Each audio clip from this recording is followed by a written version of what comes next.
Hey guys, Mrs. Norberg here, and I'm going to go over the problems for Wednesday. So number 1 reads, Emilio bakes 2 pies. He shares them equally among 3 friends. So how much pie will each person get? Express your answer as a fraction.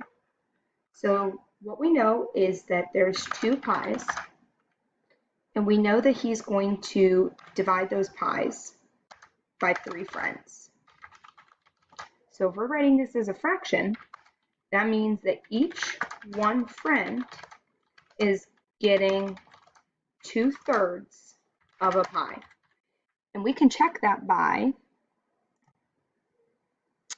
making a circle and checking.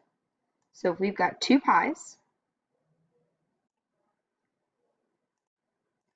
and we divide each pie into thirds, it's not going to be perfect, but you'll get the point.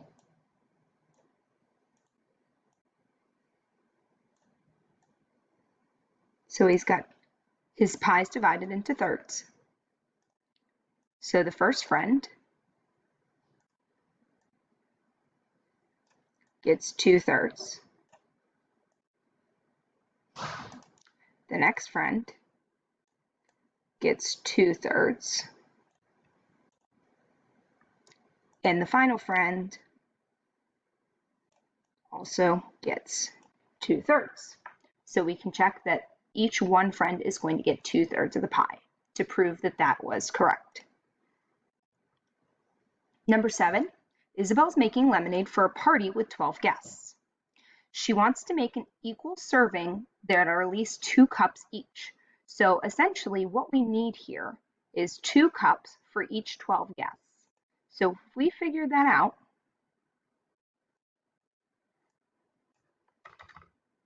12 times 2, 2 cups for each guest, 12 guests,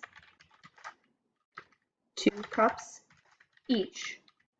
That means he needs a total of at least 24 cups. Right?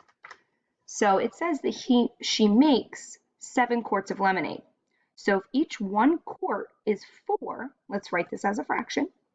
So 1 quart is equal to 4 cups. So that means we need to figure out how many 7 quarts would hold. Now, from going to 1 to 7, if we're doing equivalent fractions, you either multiply or divide by the same to get an equivalent fraction. So here we're multiplying 1 by 7. So that means I need to multiply this bottom 4 by 7 as well. So 7 times 4 is 28. So he made a total of 28 cups. 7 quarts times 4 equals 28 cups of lemonade. So the question is asking, does she make enough lemonade for each guest?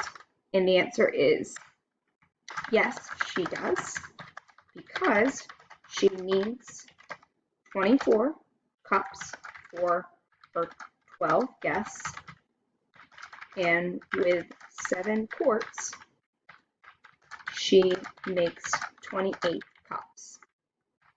She actually will have 4 cups left over. And the last problem for Wednesday is that Patrick paid $4 for organic peaches. How much does he pay per peach?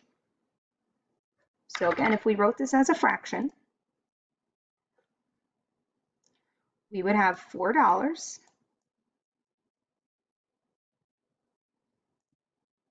for 5p for peaches.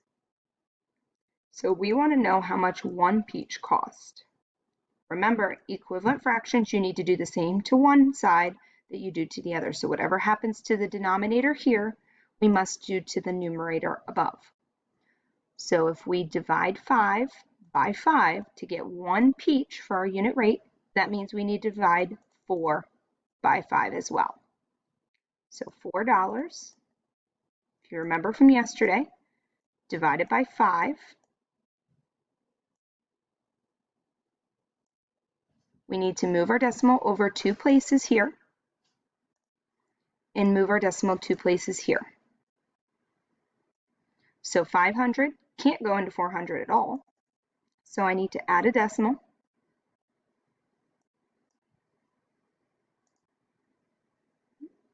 Something's glitching.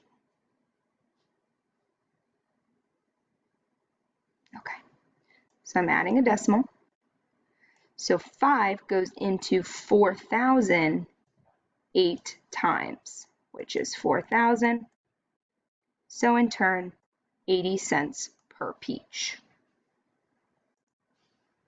So if I wrote that, $4 divided by 5 peaches equals 80 cents per peach.